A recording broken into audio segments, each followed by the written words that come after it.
Привет, с вами СТМ Авто. Вот такая вот очередная жесть. Человек приехал поменять стойки, очень сильно на него гремело.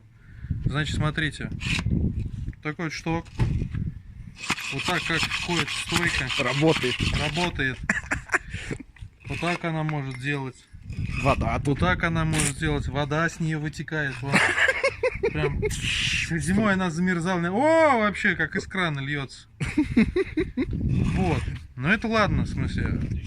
Пыльник. Стойки. И вот бедный отбойник. Одни рабочие стойки. На тело. насадил. Ну не снимается, ребят. Его задолбило туда.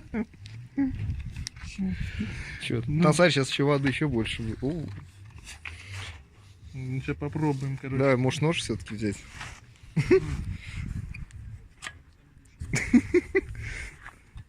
Слушай, какой. Под ним он уже стойку натер, вот смотря, она блестит. Сейчас мы ножик возьмем. Он решит. Или отвертку. Попробуем. Масло ему явно плохо стало. Его раздул, бедолагу. О! Ну, покажи там гудок у него. Вот стойку сними. В Ой? каком состоянии стойка? Слушай, болтается, что ли? Конечно, как сопля вообще болтается. Такая вот очередная жесть. С вами был СТМ Авто. Подписывайтесь на наш канал. Смотрите новые видео. Всем пока.